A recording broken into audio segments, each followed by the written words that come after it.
Mirar sombras moverse ya se había convertido en algo común, así como escuchar voces, risas y ver caras de reojo que justo cuando girabas tu vista hacia ese lugar se ocultaban inmediatamente.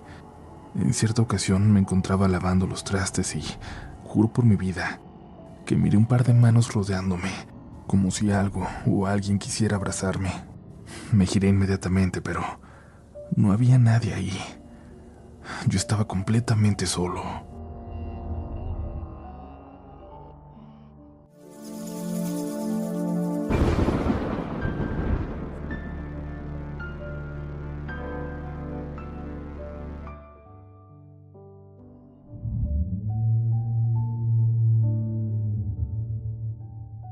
Muy buenas noches, bienvenidos y bienvenidas a una nueva edición de Relatos de la Noche. Te invitamos a ser parte de la comunidad, a suscribirte a este espacio para que nunca te pierdas una sola historia. La mitad de la gente que nos escucha no está suscrita y queremos que se vuelvan parte de la mejor comunidad de Internet. Aquí vas a escuchar historias de fantasmas, de todo lo que sea paranormal o inexplicable. También historias de horror real que te aterrorizarán. ¿Quieres descubrir qué te espera hoy? Déjate llevar por las siguientes. Cierra los ojos, relájate y por un momento olvida que tú puedes ser el siguiente protagonista de Relatos de la Noche.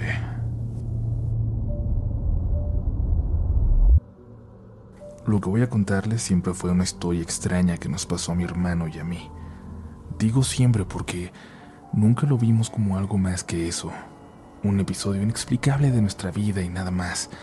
Pero recientemente nos contaron un detalle que nos hace pensar que quizás lo que vivimos fue algo completamente paranormal. Pero quiero que juzguen ustedes. Para empezar, hay algo sumamente curioso en mi familia. Mi hermano mayor nació un 1 de octubre, el mismo día que nació mi abuela, 54 años antes, y 30 años más atrás, en la misma fecha, nació nuestro bisabuelo. Siempre fue una agradable casualidad, un tema de conversación casual, aunque a mi hermano no le agradaba tanto que se juntaban las fiestas de cumpleaños. Siempre eran en casa de la abuela, y más adultas. Nunca estaban llenas de niños, pues se aprovechaba para que se reuniera la familia. Y recuerdo muy bien cuando cumplió 12 años porque ahí es cuando empieza esta historia. Yo tenía 10. Habían ido 2 amigas suyas a darle el abrazo y él se puso muy feliz, aunque se fueron pronto porque, les repito, eso parecía mucho más una reunión familiar, con tíos borrachos, que una fiesta de cumpleaños. Luego él y yo nos fuimos a la cocina de la abuela. Estábamos comiendo ahí, lejos del bullicio de la fiesta. Detrás de la cocina había un pequeño patio que no estaba conectado con el principal. Era un espacio de 3x4 donde guardaban algunas cosas, separado de la cocina por una puerta de vidrio que casi siempre estaba cerrada. Cuando estábamos comiendo, vimos una figura acercarse a la puerta, por el lado del patio. Luego una más se asomaba hacia adentro. Había 2 personas afuera. Pero era imposible que alguien estuviera ahí. No había forma de llegar a ese patio si no era a través de la cocina, donde estábamos nosotros, y la puerta estaba cerrada por dentro. Pero ahí estaban sin duda, 2 figuras que no se veían completamente claras por el reflejo de la luz de la cocina, pero luego se movieron un poco y las vimos con más claridad. Eran 2 niños, no mucho más chicos que nosotros. Tenían pantalones de mezclilla algo entallados y ligeramente acampanados, camisetas también pegadas al cuerpo y su pelo un poco largo. Parecía que habían salido de las fotos de cuando mis tíos eran chicos. Parecían salidos de otra época. Lo único que atiné a decir fue: «Hola, ¿quieren pasar?». Se quedaron quietos como sorprendidos. Uno de ellos incluso dio un paso atrás, como si se hubiera asustado al escucharme. El otro, el más alto, dijo que no con la cabeza y dio unos pasos atrás también. Dejamos de verlos en la oscuridad. Me paré para abrir la puerta y mi hermano me detuvo. Me dijo que no lo hiciera, que no los fuéramos a dejar entrar. Apagó la luz de la cocina, prendió la luz del patio. Nos dimos cuenta de que no había nadie. No sé por qué, no me lo pregunten, pero no le dijimos a los adultos. No les teníamos esa confianza. Fue algo que les platicamos a mis primos y nada más. Pero hace poco escuchamos una historia, algo que le pasó a mi abuela en su cumpleaños en 1990. Estaban en esa casa, la que ha sido de su familia desde siempre. En ese entonces, de la cocina al patio, había una puerta de madera que nunca estaba cerrada y otra de metal con una ventana de rejilla. A menos de que fuera invierno, ni siquiera por las noches cerraban la puerta de madera. En aquella ocasión la reunión era en el patio grande, el de enfrente, que da a la calle. Abrían las puertas para que los vecinos se acercaran. Las fiestas eran mucho más grandes que ahora. Poca gente que no fuera vecina pasaba por aquella calle también. Mi abuela fue a la cocina por algo, no recuerda qué, solo que entró sola. Llegó al refrigerador y escuchó que...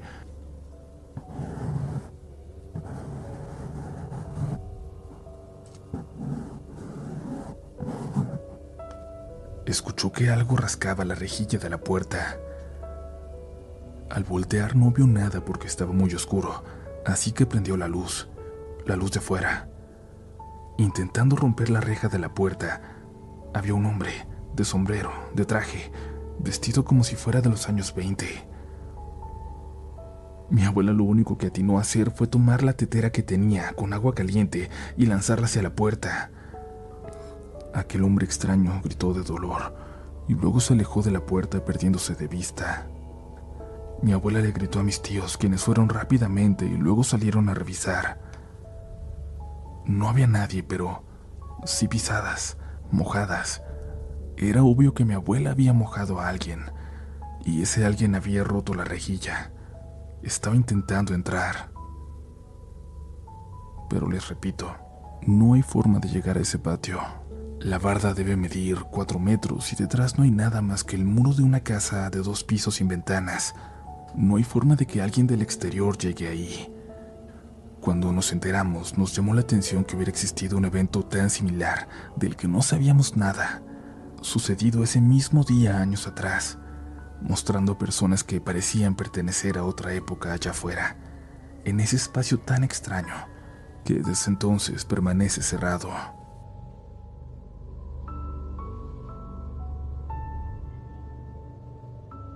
En internet hay un sinnúmero de juegos para contactar espíritus que pueden parecer interesantes y que si los has escuchado puedes llegar a preguntarte, ¿me animaría a hacerlo? Si quieres un consejo, no lo hagas. Déjame contarte la razón. Mi nombre es Bernardo y este es mi relato. Cuando era estudiante, un amigo me prestó un departamento para poder vivir en él. El lugar era bastante pequeño, con un pasillo largo que llevaba desde la calle hasta una pequeña cocina. A la derecha una habitación muy chiquita, con poca iluminación y por lo mismo muy húmeda también, y unas escaleras metálicas que llevaban al segundo piso, lugar donde yo dormía. Este mismo se conectaba con los tejados de todos los vecinos, pues en algún momento del pasado, toda esta construcción era un hotel. Algunas habitaciones aún se conservaban, pero ya estando abandonadas. En cierto espacio del primer piso, el suelo se sentía raro, como si estuviera hueco. En mi pueblo no resulta raro que en lugares con esas características pueda haber dinero enterrado, y conociendo de antemano que la dueña del hotel fue una señora con mucho dinero, las posibilidades aumentaban. Como les dije, yo era un estudiante, y la idea de encontrarme con algo así era increíble, pues me caería perfecto en ese momento. Le comenté a mis hermanos y uno de ellos me dijo, antes de intentar buscarlo, tenemos que pedirle permiso al alma de la señora. ¿Cómo?, le preguntamos mi hermano menor y yo. Muy sencillo.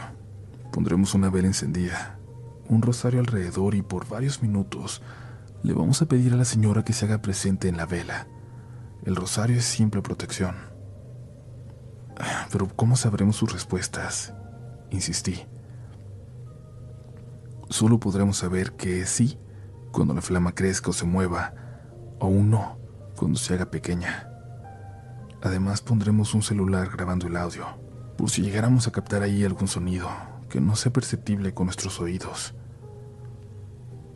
Confiamos en él y sin más dudas esperamos que entrara la noche y nos pusimos manos a la obra. Colocamos una vela y le pedimos insistentemente a la señora que se hiciera presente. Durante varios minutos no se notó el más mínimo cambio.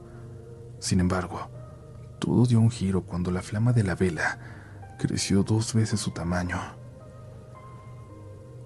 «Está lista», dijo mi hermano, y comenzamos a hacer varias preguntas, primero para asegurarnos de que fuera ella, y después referentes al supuesto dinero enterrado. Una fracción de la conversación fue esta: «¿Me das permiso de excavar y sacar lo que hay aquí?» «No», contestó la vela. «Si lo hago de todos modos, sin permiso, ¿me vas a hacer algo?» «Sí», se miró en la vela. «Vas a hacer justicia por tu mano». La flama de la vela se hizo pequeña y se me hizo bastante curiosa esa respuesta, por lo cual pregunté lo siguiente: «¿Alguien más te va a ayudar?»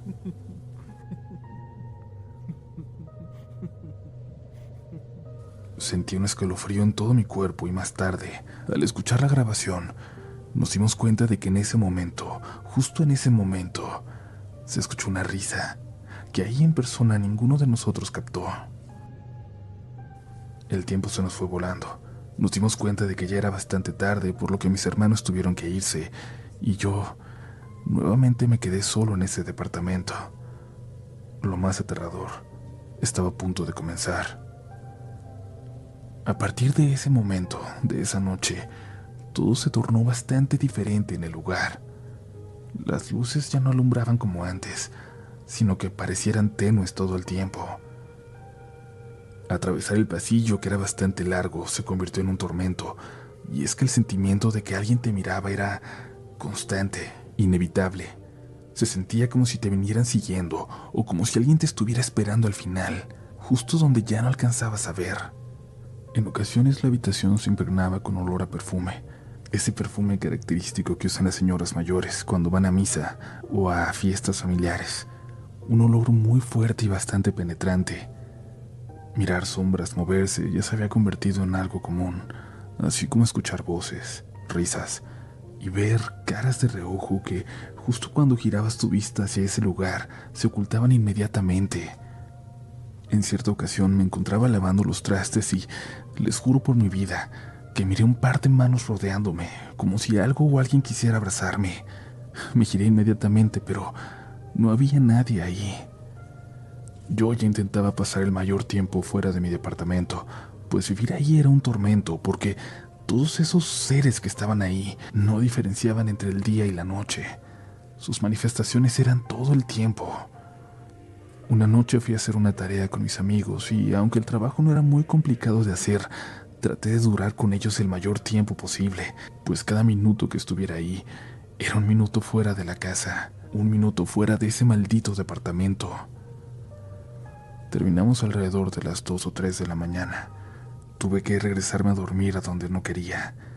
Por el vidrio de la puerta de entrada se miraba una luz que no recordaba haber dejado encendida, y justo cuando metí la llave a la cerradura, una sombra de alguien caminando allá adentro se miró muy claramente.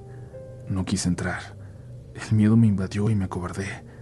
Yo sabía que no había nadie vivo, mejor dicho. No podía haber entrado ningún ladrón después de todo. ¿Qué me podían robar a mí? No había nada de valor, así que me quedé a dormir en mi coche, ahí en la calle. Tener pesadillas o parálisis del sueño también era muy constante. Mejor dicho, era rara la noche en que no pasaba algo así. Pero la gota que derramó el vaso fue la última noche que dormí en ese lugar. La pesadilla que tenía trataba de que yo escuchaba a alguien jugando en los escalones de abajo, como si se tratara de un niño. Como ya lo dije, la escalera era metálica y el sonido era muy característico. En mi sueño escuchaba que subían y bajaban, y que saltaban en los escalones inferiores. Yo estaba aterrado, por supuesto. Sin embargo, los tenues sonidos se convirtieron en pesados pasos que subían los escalones uno a uno. Cuando esto que subía estaba a punto de llegar hasta donde yo me encontraba, desperté. Desperté de ese maldito sueño, pero escuché claramente a alguien correr escalera abajo. Ahí no aguanté más. Ya estaba harto. Quería pedir ayuda, pero ¿a quién? ¿Quién podría creerme? Recordé entonces que en la esquina vivían unas hermanas o monjas, y aunque eran las 3 de la mañana, no podía pasar un minuto más ahí. Salí así como estaba, descalzo, y fui a tocar a su puerta. Para mi sorpresa, una de ellas salió. Escuchó mi historia y me pidió que la esperara. Cerró la puerta y, la verdad, no creí que me ayudaría. Pensé que habría creído que estaba loco, pero no fue así. Salió con 3 monjas más, rosarios, cirios y agua bendita, y me pidió que las llevara hacia el departamento. Rezaron durante media hora y bendijeron todo el lugar. Luego de eso y de que les agradecí de todo corazón, se fueron. Me encantaría decirles que con esto las cosas terminaron ahí, pero no. Llámenme loco y tal vez después de vivir todo aquello realmente lo estaba, pero escuchaba como si alguien se riera en voz baja, como cuando te burlas de alguien pero te cubres la boca para que no te escuchen. No pude dormir más esa noche y no volví a hacerlo en ese lugar. Afortunadamente, un tío me ofreció vivir en su casa y acepté inmediatamente, mudándome ese mismo día. Si se lo preguntan, aquellos seres no me siguieron, pero aún me pregunto si en ese lugar siguen pasando cosas extrañas, pues sé que han vivido más personas ahí, pero siempre por muy corto tiempo.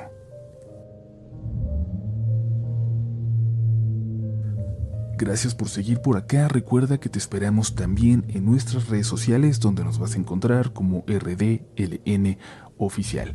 Esperamos que sigas disfrutando de este episodio, pues aún quedan historias muy aterradoras esta noche. Yo soy Uriel Reyes.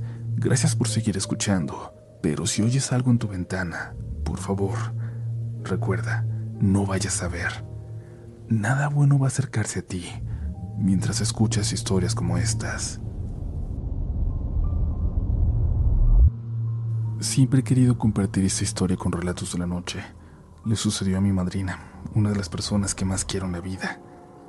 Por fin me ha dado permiso de relatarla, pero pide, y me uno a esa petición, que se trate con mucho respeto. Lo que voy a contarles la hizo perder a su familia para siempre, de muchas formas. Tengo que ir hasta su adolescencia para comenzar, en los 90, y contar cosas muy personales, pero que creo son necesarias para que comprendan por completo la historia. Mi madrina se llama Cecilia. En su juventud, en la secundaria, creía que era completamente lesbiana. Nunca tuvo ningún interés por los hombres, pero a los 17 años se dio cuenta de que, aunque no la atraían tanto, también se podía enamorar de ellos. Conoció a Samuel, de quien se enamoró rápidamente, y a los pocos meses ya estaban viviendo juntos. Nunca había conocido a alguien así, con sus mismos gustos, que le hiciera reír todo el tiempo, con quien sentía que podía compartir su vida entera. Pero el sueño, el enamoramiento, pasaría rápido, pues Samuel resultó ser una persona sumamente violenta con ella. No solo eso, la mamá de Samuel también lo era. Trataba de forma terrible a mi madrina Cecilia. La maltrataba psicológicamente y prácticamente la utilizaba como sirvienta, haciendo que atendiera no solo a su pareja, sino a ella y a los demás hijos, todos varones, que vivían en esa casa. No la dejaban salir ni tener contacto con nadie de su pasado. Del cielo pasó rápidamente al infierno. Cecilia intentó escapar varias veces de la casa donde permanecía prisionera, pero nunca lo lograba. Siempre había alguna vecina que avisaba gritando a la suegra que la muchacha se le estaba escapando. Y cada vez que lo intentaba y la descubrían, le iba mucho peor. También se dio cuenta en algún momento de cómo la suegra le exigía a Samuel que la embarazara cuanto antes, y finalmente lo logró. Dejó de tener su periodo y su suegra casi lo celebró. La llevó al médico para confirmarlo. En efecto, estaba embarazada. Pero algo en esa noticia la hizo tomar un valor que no había tenido desde hacía mucho tiempo, y en un descuido de aquella mujer, mientras iba al baño, salió por una puerta trasera de la clínica y le pidió ayuda a la primera mujer que encontró en el estacionamiento. Su nombre era Daniela. Daniela le dijo que se escondiera en la cajuela de su carro, que ella estaba esperando a alguien pero iba a ayudarla. Cecilia se metió y pronto escuchó la conmoción. Escuchó a su suegra gritando que alguien había secuestrado a su nuera, que la ayudaran a encontrarla, que se había robado algo y que estaba mal de sus facultades mentales. Gritó de todo hasta que todo el mundo en la clínica la ayudó a buscarla. Luego escuchó cómo aquella mujer horrible se acercó hasta el coche donde estaba escondida. Sintió cómo tocó la cajuela y luego le escuchó preguntarle a Daniela si había visto a alguien con sus características. Daniela le respondió que creía que sí, que la vio tomar un taxi y que estaba dejando a alguien en la clínica. Al escuchar eso, la mujer salió como loca a buscarla hacia la calle. Daniela llevó a Cecilia a su casa donde la ayudó a recuperarse, a contactar a su familia, a sus amigos. La ayudó a ponerse a salvo y a buscar ayuda legal para que Samuel y su familia nunca pudieran acercarse a ella de nuevo. Eventualmente nació su hija, a quien llamó Verónica, y mi madrina Cecilia y Daniela, su salvadora, se enamoraron profundamente. Sin embargo, nunca llegaron a tener una relación. Daniela murió al poco tiempo en un accidente en carretera. Fue una tragedia para mi madrina. Además de los sentimientos que habían ido creciendo, nadie la había ayudado tanto como Daniela. Realmente le había cambiado la vida, se la había salvado. Pero lo verdaderamente aterrador, lo más trágico de esta historia, estaba aún por ocurrir. Con el paso de los años, mi madrina conoció a Juan Antonio, con quien se casó cuando su hija Verónica tenía 6 años. De hecho, Juan Antonio también es mi padrino. En el viaje que hicieron al casarse, los acompañó su pequeña hija. Él insistió. Estaban en un hotel cuando empezaron a discutir y la niña salió para no escucharlos. Perdieron la noción del tiempo. No dejaban de gritarse cuando mi madrina se dirigió al baño. Lo que vio ahí, dentro, con la luz apagada, le cambió la vida para siempre. Dice que vio un demonio. No podría describirlo de otra manera. Era un demonio horrible, desnudo, que señalaba hacia afuera, como si le indicara que saliera hacia la piscina. En ese momento Cecilia escuchó un sonido en la alberca y luego un grito. Salió corriendo para encontrar a su hija en la parte más profunda de la alberca. Se lanzó al agua y la pudo rescatar. Mi madrina hubiera pensado más en esa visión infernal en el baño, de no ser porque pasó algo más importante todavía. Cuando la pobre de Verónica recuperó la conciencia, camino al hospital, le dijo por qué se había acercado a la alberca. Estaba muy pequeña, pero sabía perfectamente que no tenía que hacerlo, que no sabía nadar. Pero dijo que vio en el fondo del agua a una mujer que le sonreía muy amable, que la llamaba con su mano. Verónica era muy chiquita, así que pensó que era una sirena y se acercó. La mujer la jaló de ambas manos y la llevó hasta el fondo de la alberca, donde empezaron a llenarse de agua sus pulmones. Cuando la describió, incluso mencionando esa clásica chamarra roja, no había duda de a quién había visto al fondo de la alberca, de quién la había jalado hacia ella. Daniela. Mi madrina no podía creerlo. Le parecía imposible. A pesar de siempre haber creído en fantasmas porque había visto muchas cosas, no encontraba razón para que algo así hubiera sucedido, para que algo que se veía como una persona tan querida, que había salvado su vida, ahora hubiera querido hacer daño a su hija, lo que ella más quería. Aquel viaje terminó y ella cuidó cada vez más de Verónica, al punto de sobreprotegerla, hasta que Juan Antonio le hizo ver que no la podría cuidar de esa forma para siempre. Le dijo que tenía que darle un espacio. 2 años después, Verónica desapareció una noche. Por la mañana simplemente ya no estaba ahí, en su habitación. Buscaron a la niña por todos lados, pero nunca lograron encontrarla. No con vida. Mi madrina todavía recuerda con mucho terror esa llamada, cuando encontraron el cuerpo. Juan Antonio fue quien entró a reconocerlo. Era ella, Verónica, pero había un detalle terrible. No voy a entrar en detalles, pero a la pobre niña le habían quitado algo, una parte de su cuerpo. Nunca lograron esclarecer el crimen, aunque hubo gente cercana que aseguraba haber visto quién se la llevó. La descripción era muy clara. Era aquella mujer horrible, la madre de Samuel, la ex-suegra de mi madrina, la abuela de Verónica. Mi madrina nunca volvió a saber de ellos, de esa maldita familia. Y poco después tampoco de Juan Antonio, con quien incluso sigue legalmente casada, aunque hace más de 10 años que no tiene la más remota idea de dónde está. Pero alguien le compartió hace tiempo una foto, algo que encontraron en Facebook, por casualidad, cuando una persona random subió una foto de recuerdo de sexto de primaria. Casualmente había rostros conocidos ahí. Alguien cercano a nosotros los reconoció. Le pasó de inmediato la foto a mi madrina Cecilia.